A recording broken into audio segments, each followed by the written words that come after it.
The following presentation is best experienced with headphones.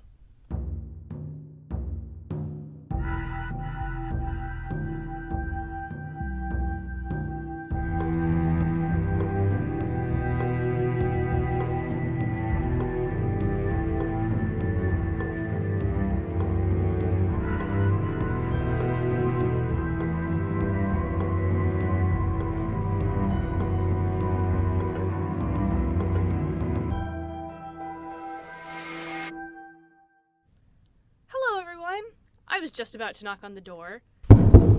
This is great because we can walk in together. Hello, honored guests, and hello, Jax. It seems I'll have one fewer trip today. Sorry I have to bother you every time I need to go through the house or visit the circle. It's no problem. It is my job, after all. Besides, it would be far too dangerous for a mortal like you to wander the house alone, especially with how often you visit. Yeah, I know, I've been coming by a lot lately. But it's a really convenient way to get my work done, and the members of the circle are all so cool that I can't help but come by even when I don't have work. I could listen to Lana, Emrys, and Morgana's stories forever. And the Traveler might not have that many stories yet, but he's the best listener. On top of all that, they let me sit and tell the Scaldric Flames a story with them. How can I stay away? Oh, I understand. You're not the first of your kind to be enthralled by the wonders of the house. Just be careful. Until the house accepts you, it is still dangerous for you here. What do you mean, until the house accepts me? How does it do that? It would be better if Grand Master Emrys or Lady Morgana told you about that. And speaking of them, we have finally arrived at the gardens. I now leave you with the circle. Hello, everyone. Look who I found. Hello, Jax. And hello, honored guests. We are so pleased you've come back to visit us. Wait a minute. Where's Lady Morgana? Don't worry. Lady Morgana is fine. The mention of her friends the other day had her longing to visit with them.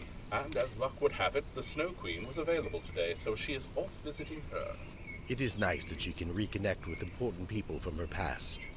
Speaking of important people from our past, I see the flames are trying to get our attention. Ah, yes, I do see the crackle of a story on those flames. One that we have begun to visit very recently. The fire burns bright, with stories ever knowing. That's right, honored guests. Today we are going to journey back to see the friends we met when you last visited. From the 1908 novel by Kenneth Graham. The Wind in the Willows. Come now, honored guests. Remember, it is going to be a bit dank and dreary, so do try to keep your spirits up.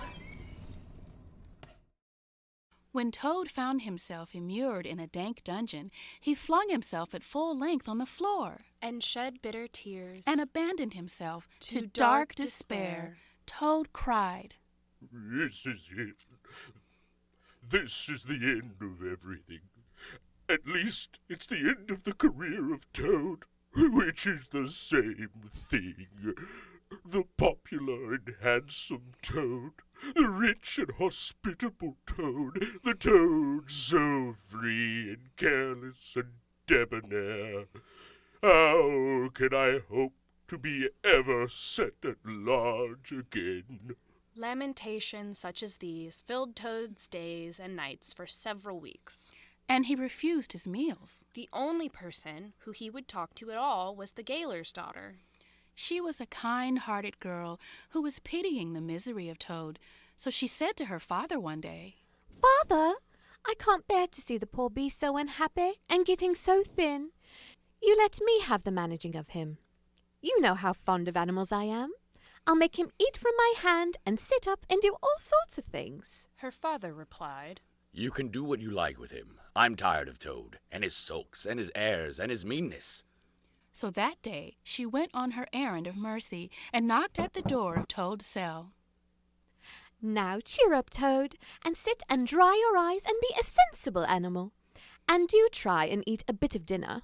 See, I bought you some of mine, hot from the oven.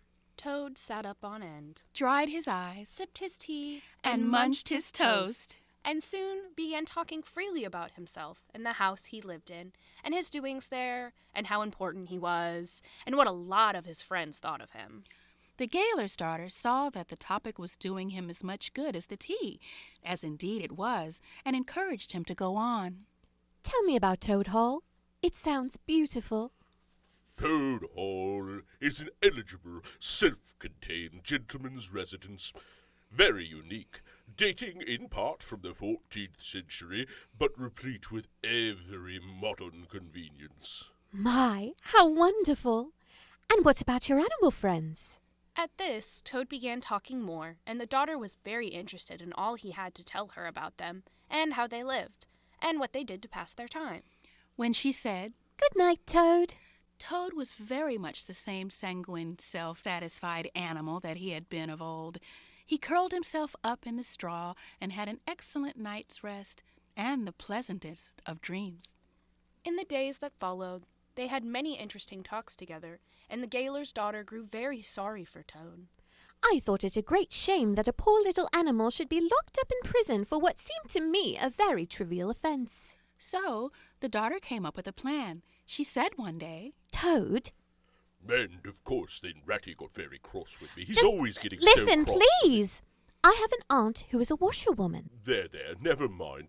Think no more about it. I have several aunts who ought to be washerwomen. Do be quiet a minute, Toad. You talk too much, that's your chief fault, and I'm trying to think, and you hurt my head. As I said, I have an aunt who is a washerwoman. She does the washing for all the prisoners in this castle. She takes out the washing on Monday morning and brings it in on Friday evening. This is a Thursday. Now, this is what occurs to me. You're very rich, at least you're always telling me so, and she's very poor. A few pounds wouldn't make any difference to you, but it would mean a lot to her. Now, I think if she were properly approached, you could come to some arrangement by which she would let you have her dress and bonnet and so on, and you could escape from the castle as the official washerwoman. You're very alike in many respects, particularly about the figure. We're not. I have a very elegant figure. For what I am. So here's my aunt, for what she is. But have it your own way, you horrid, proud, ungrateful animal, when I'm sorry for you and trying to help you. Yes, that's all right. Thank you very much indeed. But look here, you wouldn't surely have Mr. Toad of Toad Hall going about the country disguised as a washerwoman? Then you can stop here as a toad. I suppose you want coach and four. You are a good, kind, clever girl, and I am indeed a proud and stupid toad. Introduce me to your worthy aunt, if you will be so kind, and I have no doubt that the excellent lady and I will be able to arrange terms satisfactory to both parties. Next evening, the girl ushered her aunt into Toad's cell. Her aunt had been prepared beforehand for the interview. And the sight of certain gold sovereigns that Toad had thoughtfully placed on the table in full view practically completed the matter and left little further to discuss. In return for his cash, Toad received a cotton print gown, An apron, a shawl, and a rusty black bonnet. The daughter tried to help Toad put his new clothes on. but it was taking rather long as she was shaking with laughter. Take off that coat and waistcoat of yours. You're large enough as it is. She proceeded to hook and eye him into the cotton print gown, Arranged the shawl with a professional fold, and tied the strings to the rusty bonnet under his chin. You're the very image of her, only I'm sure you never looked half so respectable in all your life before. Now, goodbye, Toad, and good luck. Go straight down the way you came up. Toad set forth cautiously on what seemed to be a most harebrained and hazardous undertaking. but, to Toad's delight, the washerwoman's squat figure in its familiar cotton print seemed a passport for every barred door and grim gateway. At last, he heard the wicket gate in the great outer door click behind him, felt the fresh air of the outer world upon his anxious brow, and knew that he was free. As he walked along, the sound of the puffing engines and the banging of shunted trucks fell on his ear. Aha! This is a piece of luck. A railway station is the thing I want most in the whole world at this moment. He made his way to the station accordingly, consulted a timetable, and found that a train, bound more or less in the direction of his home, was due to start in half an hour. More luck, said Toad, his spirits rising rapidly, and went off to the booking office to buy his ticket. He mechanically put his fingers in search of the necessary money where his waistcoat pocket should have been. To his horror, he recollected that he had left both coat and waistcoat behind him in his cell, and with them his pocketbook. Money, keys, watch, matches, pencil case. Oh, stop! We don't have to say it all. He carried too much. Quite right. Without money, Toad said to the clerk, Look here, I find I've left my purse behind. Just give me that ticket, will you, and I'll send the money on tomorrow. I'm well known in these parts. The clerk stared at him and the rusty black bonnet a moment, and then laughed. I should think you're pretty well known in these parts, if you tried this game on often. Here, stand away from the window, please, madam. You're obstructing the other passengers. Toad wandered blindly down the platform where the train was standing, and tears trickled down each side of his nose. It is hard to be within sight of safety and almost home, and to be balked by the want of a few wretched shillings, and by the pettifogging mistrustfulness of paid officials. Toad feared that very soon his escape would be discovered, the hunt would be up, and he would be caught. As he pondered, he found himself opposite the engine, which was being oiled by its driver. He said, Hello, Mother. What's the trouble? You don't look particularly cheerful. Oh, sir, I'm a poor, unhappy washerwoman, and I've lost all my money, and I can't pay for a ticket. And I must get home tonight somehow. Whatever I am to do, I don't know. Oh, dear, oh, dear. That's bad for business indeed. Lost your money and can't get home. And got kids too, waiting for you, I dare say. Any amount of 'em, and they'll be hungry. Playing with matches and upsetting lamps, the little innocents. And quarrelling and going on generally. Oh, dear, oh, dear. Well, I'll tell you what I'll do. You're a washerwoman to your trade, says you. Very well, that's that. And I'm an engine driver, as you well may see. And there's no denying it's terribly dirty work. Uses up power of shirts, it does, till my missus is fair tired of washing them. If you'll wash a few shirts for me when you get home and send 'em along, I'll give you a ride on my engine. It's against company regulations, but we're not so very particular in these out-of-the-way parts. Oh, thank you, thank you. The Toad's misery turned into rapture as he eagerly scrambled up into the cab of the engine. Of course, he had never washed a shirt in his life. And couldn't if he tried. And anyhow, he wasn't going to begin, but he thought, when I get safely home to Toad Hall and have money again and pockets to put it in, I will send the engine driver enough to pay for quite a quantity of washing. And that will be the same thing, or better. The guard waved his welcome flag. The engine driver whistled in cheerful response, and the train moved out of the station. After a while, Toad spotted another train, moving fast down the rails behind them. Soon, the engine driver spotted it as well and shouted, I can see it clearly now. It's an engine, on our rails, coming along at a great pace. It looks as if we're being pursued. The miserable Toad, crouching in the coal dust, tried hard to think of something to do, with dismal want of success. They're gaining on us fast, and the engine is crowded with the strangest lot of people, like ancient warders, waving halberds, policemen in their helmets, waving truncheons, and shabbily dressed men in pot hats, obvious and unmistakable plainclothes detectives even at this distance, waving revolvers and walking sticks, all waving and all shouting the same thing. Stop! Stop! Stop it! Then Toad fell on his knees among the coals and, raising his clasped paws in supplication, cried, Save me! Only save me, dear, kind Mr. Engine Driver, and I will confess everything. I am not the simple washerwoman I seem to be. I have no children waiting for me, innocent or otherwise. I am a Toad, the well-known and popular Mr. Toad, a landed proprietor. I have just escaped by my great daring and cleverness from a loathsome dungeon into which my enemies had flung me, and if those fellows on that engine recapture me, it will be chains and bread and water and straw and misery once more for poor, unhappy, innocent Toad. The engine driver looked down upon him very sternly and said, Now tell the truth. What were you put in prison for? It was nothing very much. I only borrowed a motor car while the owners were at lunch. They had no need of it at the time. I didn't mean to steal it, really. I fear that you have been indeed a wicked Toad, and by rights I ought to give you up to offended justice. But you are evidently in sore trouble and distress, and I will not desert you.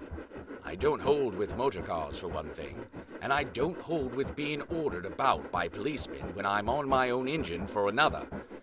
And the sight of an animal in tears always makes me feel soft-hearted. Oh, please can't you go faster and lose them? I'm afraid it's no good, Toad. You see, they are running light and they have the better engine. There's just one thing left for us to do, and it's your only chance, so attend very carefully to what I tell you. A short way ahead of us is a long tunnel, and on the other side of the tunnel passes through a thick wood. Now, I will put all the speed I can while we are running through the tunnel, but the other fellows will slow down a bit naturally for fear of an accident. When we are through, I will shut off steam and put brakes as hard as I can, and the moment it's safe to do so, you must jump and hide in the wood before they get through the tunnel and see you. Then, I will go full speed ahead again, and they can chase me if they like, for as long as they like, and as far as they like. Now mind, and be ready to jump when I tell you. They piled on more coals, and when the driver shut off steam and put on brakes, the Toad got down on the step, and as the train slowed down to almost a walking pace, he heard the driver call out, Now, jump! Toad jumped, rolled down a short embankment, picked himself up unhurt, scrambled into the wood, and hid. Peeping out, he saw his train get up speed again and disappear at a great pace. Then, out of the tunnel burst the pursuing engine, its motley crew waving their various weapons and shouting, Stop! Stop! Hey! When they were past, the Toad had a hearty laugh. But he soon stopped laughing when he came to consider that it was now very late, dark, and cold. And he was in an unknown wood. He dared not leave the shelter of the trees, and slept soundly till the morning. The front door of the hollow tree faced eastwards, so Toad was called at an early hour. Sitting up, he rubbed his eyes, wondered for a moment where he was, and then, with a leap of the heart, remembered everything. My escape! I am free! Free! He shook himself and marched forth. He had the world all to himself that early summer morning. The reserved rustic road Toad was on was presently joined by a canal, which ambled along by its side. You can't get over that, Toad, my boy. So he marched on patiently by the water's edge. With a pleasant swirl of quiet water at its blunt bow, a barge slid up alongside of him. Its sole occupant was a woman wearing a linen sunbonnet, one arm laid along the tiller. Toad said, A nice morning, ma'am. The woman on the barge said, I dare say it is, Mum. I dare say it is a nice morning to them that's not in sore trouble, like what I am. Here's my merry daughter. She sends off to me post-haste to come to her at once. So off I comes, not knowing what may be happening or going to happen, but fearing the worst, as you will understand, Mum, if you're a mother too. And I've left my business to look after itself. I'm in the washing and laundering line, you must know, ma'am. And I've left my young children to look after themselves, and a more mischievous and troublesome set of young imps doesn't exist, Mum. and I've lost all my money and lost my way. And as for what may be happening to my merry daughter, why, I don't like to think of it, Mum. Where might your merry daughter be living, Mum? She lives near to the river, Mum, close to a fine house called Toad Hall, that's somewheres hereabouts in these parts. Perhaps you may have heard of it. Toad Hall? Why, I'm going that way myself. This canal joins the river some miles further on, a little above Toad Hall. Then it's an easy walk. You come along in the barge with me, and I'll give you a lift. She steered the barge close to the bank, and Toad, with many humble and grateful acknowledgments, stepped lightly on board and sat down with great satisfaction. Toad's luck again. I always come out on top. So you're in the washing business, Mum? And a very good business you've got too, I dare say, if I'm not making too free in saying so. Finest business in the whole country. Oh, the gentry come to me. Wouldn't go to anyone else if they were paid. They know me so well. You see, I understand my work thoroughly, and I attend to it all myself, washing, ironing, clear-starching, making up gents' fine shirts for evening wear. Everything's done under my own eye. Well, surely you don't do all that work yourself, Mum. Oh, I have girls. 20 girls or thereabouts, always at work.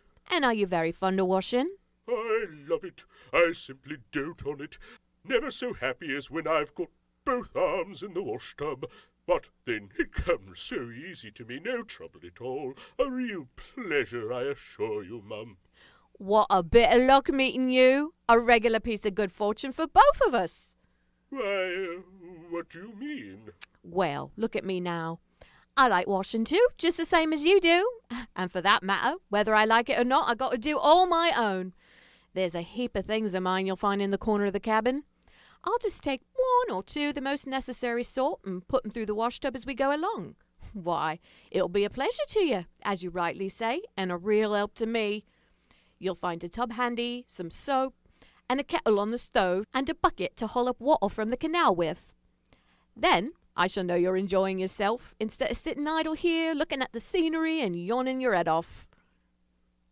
Here, you let me steer, said Toad, now thoroughly frightened. And then you can get on with your washing in your own way. I might spoil your things, not do 'em as you like. I'm more used to gentlemen's things myself. It's my special line. Let you steer? It takes some practice to steer a barge properly. Besides, it's dull work and I want you to be happy. No, you shall do the washing you are so fond of, and I'll stick to the steering that I understand. Don't try to deprive me of the pleasure of giving you a treat. Toad was fairly cornered. I suppose any fool can wash. He fetched the tub, soap, and other necessaries from the cabin, selected a few garments at random, and set to. A long half-hour passed, and every minute of it saw Toad getting crosser and crosser. Nothing that he could do to the things seemed to please them or do them good. A burst of laughter made him straighten himself and look around. I've been watching you all the time. I thought you must be a humbug all along from the conceited way you talked. Pretty washerwoman you are. Never washed so much as a dishclout in your life, I'll lay. Toad's temper, which had been simmering viciously for some time, now fairly boiled over, and he lost all control of himself. You common low barge woman, don't you dare to talk to your betters like that. A washerwoman indeed. I would have you know that I am a toad, a very well-known, respected, distinguished toad. I may be under a bit of a cloud at present, but I will not be laughed at by a barge woman. The woman moved nearer to him and peered under his bonnet keenly and closely. Why, so you are. Well, I never. A horrid, nasty, cruelly toad, and in my nice clean barge, too. Now that is a thing I will not have. She relinquished the tiller for a moment. One arm shot out and caught Toad by a foreleg, while the other gripped him fast by a hind leg. Then the world turned suddenly upside down. And Toad found himself flying through the air, revolving rapidly as he went. Toad hit the water! He rose to the surface, spluttering. Oh, I'll get even with the likes of you. Solid revenge was what he wanted. He saw what he wanted ahead of him. Running swiftly, he overtook a horse, clearly the property of the barge woman, and urged it to gallop. He steered for the open country. Once he looked back, he saw that the barge had run aground on the other side of the canal, and the bargewoman was gesticulating wildly and shouting, Stop! Stop! Stop! I've heard that song before. Toad continued to spur his steed onward in its wild career. However, the barge horse was not capable of any very sustained effort, and its gallop soon subsided into a trot, and its trot into an easy walk. This will not do. I can move faster if I walk along. So the Toad did, and abandoned his revenge horse. As he tramped along gaily, he thought of his adventures and escapes, and how when things seemed at their worst, he had always managed to find a way out. And his pride and conceit began to swell within him. Ho, ho, what a clever Toad I am. There is surely no animal equal to me for cleverness in the whole world. My enemy shut me up in prison, encircled by sentries, watched night and day by warders. I walk out through them all by sheer ability, coupled with courage. They pursue me with engines and policemen in revolvers. I snap my fingers and vanish, laughing into space. I am unfortunately thrown into a canal by a woman very evil-minded. What of it? I swim ashore, I seize her horse, I ride off in triumph. Ho, ho, I am the Toad, the handsome, the popular, the successful Toad. He got so puffed up with conceit that he made up a song as he walked in praise of himself, and sang it at the top of his voice, though there was no one to hear it but him. It was perhaps the most conceited song that any animal ever composed. The world has held great heroes, as history books have showed, but never a name to go down to fame compared with that of Toad. The clever men at Oxford know all there is to be known, but they none of them know one half as much as intelligent Mr. Toad. The animals sat in the ark and cried, their tears in torrents flowed. Who was it said, "There's land ahead," encouraging Mr. Toad? The army all saluted as they marched along the road. Was it the king or Kitchener? No, it was Mr. Toad. The queen and her ladies in waiting sat at the window and sewed. She cried, "Look, who's that handsome man?" They answered, "Mr. Toad." He sang as he walked, And he walked as he sang, and got more inflated every minute. but his pride was shortly to have a severe fall. After some miles of country lanes, he reached the high road, and he saw approaching him a speck that turned into a dot, and then into a blob, and then into something very familiar. And a double note of warning, only too well known, fell on his delighted ear. Boop, boop, boop, boop. This is something like, this is real life again. This is once more the great world from which I have been missed so long. I will hail them, my brothers of the wheel, and pitch them a yarn of the sort that has been so successful hitherto. And they will give me a lift, of course, and then I will talk to them some more, and perhaps, with luck, it may even end in my driving up to Toad Hall in a motor car. That will be one in the eye for Badger. He stepped confidently out into the road to hail the motor car, which came along at an easy pace, slowing down as it neared the lane. When suddenly he became Very pale. His heart turned to water. His knees shook and yielded under him, and he doubled up and collapsed with the sickening pain in his interior. And well he might, the unhappy animal, for the approaching car was the very one he had stolen.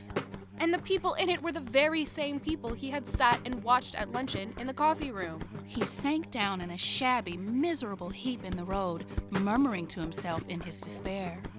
It's all up. It's all over now. Chains, policemen again, prison again, dry bread and water again. Oh, what a fool I have been. What did I want to go strutting about the country for? Singing conceited songs and hailing people in broad day on the high road, instead of hiding till nightfall and slipping home quietly by back ways. Oh, hapless Toad. Oh, ill-fated animal. The terrible motor car drew slowly nearer and nearer, till at last he heard it stop just short of him. Two gentlemen got out and walked round the trembling heap of crumpled misery lying in the road, and one of them said, "Oh dear, this is very sad. Here is a poor old thing, a washerwoman apparently, who has fainted in the road. Perhaps she is overcome by the heat. Poor creature. Or possibly she's not any food today. Let us lift her into the car and take her to the nearest village, where doubtless she has friends." They tenderly lifted Toad into the motor car and propped him up with soft cushions and proceeded on their way. When Toad heard them talk in so kind and sympathetic a way, and knew that he was not recognized, his courage began to revive, and he cautiously opened first one eye and then the other. One said, "Look, she's better already. The fresh air's doing her good. How you feeling now, ma'am?" Thank you kindly, sir. I'm feeling a great deal better. That's right. Now keep quite still, and above all, don't try to talk. I won't. I was only thinking if I might sit on the front seat there beside the driver, where I could get the fresh air full in my face. I should soon be all right again. What a very sensible woman. Of course you shall. So they carefully helped Toad into the front seat beside the driver, and on they went. Toad was almost himself again by now. He sat up, looked about him, and tried to beat down the tremors, The yearnings, the old cravings that rose up and took possession of him entirely. Toad said to himself, It's fate. Why strive? Why struggle? and he turned to the driver at his side. Please, sir, I wish you kindly to let me try and drive the car for a little. I've been watching you carefully, and it looks so easy and so interesting. I should like to be able to tell my friends that once I have driven a motor car. Bravo, ma'am. I like your spirit. Let her have a try and look after her. She won't do any harm. Toad eagerly scrambled into the seat vacated by the driver, took the steering wheel in his hands, listened with affected humility to the instructions given to him, and set the car in motion, but very slowly and carefully at first, for he was determined to be prudent. The gentlemen behind clapped their hands and applauded, and Toad heard them saying, "How well she does it. Fancy a washerwoman driving a car as well as that. First time." Toad went a little faster, then faster still, and faster. Be careful, washerwoman. And this annoyed Toad, and he began to lose his head. The driver tried to interfere, but he pinned him down in his seat with one elbow and put on full speed. Ho, ho! I am the Toad, the motor car snatcher, the prison breaker, the Toad who always escapes. Sit still and you shall know what driving really is, for you are in the hands of the famous, the skillful, the entirely fearless Toad.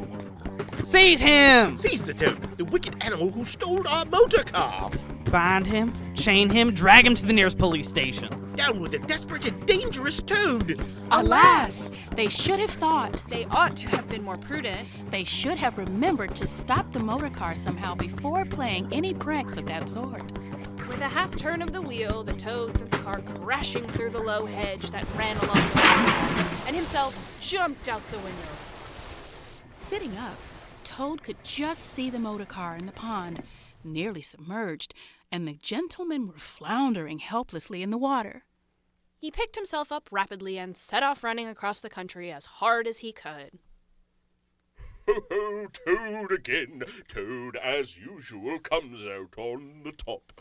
Who was it got them to give him a lift? Who managed to get on the front seat for the sake of fresh air? Who persuaded them into letting him see if he could drive? Who landed them in a horse pond? Who escaped flying gaily and unscathed through the air, leaving the narrow-minded, grudging, timid excursionists in the mud where they should rightly be? Why, Toad, of course. Clever Toad, great Toad, good Toad. Then he burst into song again and chanted with uplifted voice. The motor car went poop, poop, poop as it raced along the road. Who was it steered it into a pond? Ingenious Mr. Toad. Oh, how clever I am! How clever, how very clever! A slight noise at a distance behind him made him turn his head and look. Oh, horror! Oh, misery! Oh, despair! About 2 fields off, a chauffeur in his leather gaiters and 2 large rural policemen were visible, running towards him as hard as they could go. Poor Toad sprang to his feet and pelted away again, his heart in his mouth. Oh, my, silly me, swaggering again, shouting and singing songs again, sitting still and gassing again. Oh, my, oh, my, oh, my. He glanced back and saw, to his dismay, that they were gaining on him. Presently, he saw that he was approaching a big, dark hole in the bank. As he approached, a face grew up gradually around the hole, and it was a familiar face, brown and small with whiskers, grave and round, with neat ears and silky hair. Ratty. The rat put out a neat little brown paw, gripped Toad firmly by the scruff of the neck, and gave a great hoist and a pull. And Toad came up slowly but surely over the edge of the hole, till at last he stood safe and sound in the hall. Oh, Ratty, I've been through such times since I saw you last, you can't think. Such trials, such sufferings, and all so nobly borne. And then such escapes, such disguises, such subterfuges, and all so cleverly planned and carried out. Been in prison, got out of it, of course, been thrown into a canal, swam ashore, stole a horse, humbugged everybody, made 'em do exactly what I wanted. Oh, I am a smart Toad and no mistake. What do you think my last exploit was? Just hold on till I tell you. Toad, you go off upstairs at once, and take off that old cotton rag that looks as if it might formerly have belonged to some washerwoman, and clean yourself thoroughly, and put on some of my clothes, and try to come down looking like a gentleman if you can. For a more shabby, bedraggled, disreputable-looking object that you are, I have never set my eyes on in my whole life. Now, stop swaggering and arguing, and be off! I'll have something to say to you later. Toad was at first inclined to stop and do some talking back to him. However, he caught sight of himself in the looking-glass, with the rusty black bonnet perched rakishly over one eye, and he changed his mind, and went very quickly upstairs to the rat's dressing-room. The end. Oh no! What will happen to poor Mr. Toad? Perhaps it serves him right after what he did. Now, though he can be a bit careless and impulsive at times, I don't think he has even an ounce of wickedness in him. I think that remains to be seen, but either way, something tells me we won't have to wait long to find out. The Scaldric Flames seem very attached to this story at the moment. Speaking of attachments, I wonder if you'd be willing to help me with something, Grandmaster Emrys. There is a poem that I found in my book last night that has weighed on my mind ever since. This one here? Yes, that's it. A rather short poem for such heavy thoughts, but I will gladly take a look at it for you. It is by a former member of the Circle, Robert Frost. Yes, first published in 1916. A Time to Talk. When a friend calls to me from the road, Hello there, and slows his horse to a meaning walk, I don't stand still and look around on all the hills I haven't hoed, and shout from where I am, What is it? No, not as there is time to talk.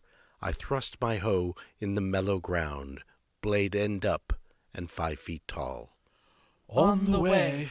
And plod, I go up to the stone wall for a friendly visit. The end. What has this poem troubling you so? It speaks of friendships and their importance, and Lady Morgana's absence today reinforces that. But I don't have any old friends, none that I can remember. I suppose that makes me sad. Old friendships are indeed a thing of great value, but don't discount the value of the new friendships you have begun to forge. Maybe you're right. I just wish I knew more about who I am. If you keep searching, I'm sure you'll find at least some answers. For now, though, I think we're going to have to say goodbye to our honored guest. Yes, I do believe I see the crackle of a story on those flames. But for next time. The fire burns low, with stories ever glowing. Stay safe, honored guests. We will see you again soon. Honored guests, come follow me, for you mustn't stay at our house for too long. I cannot believe the trouble Toad has gotten into. Although I do suppose I know a little bit about trouble, especially with Greer. But that's not a talking point for now. Stay close behind my guests, and whatever you do, don't answer any voices you may hear on the way out. Oh, but do come back. Hearing the Circle's stories brings me to life. You have been listening to The House of Branching Paths, a theatrical podcast experience brought to you by Round 2 of Productions, created by Mark Kilmer and Caroline Miller, with featured artists Kimmy Kidd, Bill Blanky, April Sita, Justin Panachia Shimza, Jamie Chandler, George Dewar, Joshua Towers, and Katie Bailey, with music by Elegy. For even more content, join us on our Patreon, or for more stories like these, be sure to visit your local library. Thank you for joining us, honored guests, and remember, the fire may burn low, but the stories are ever glowing.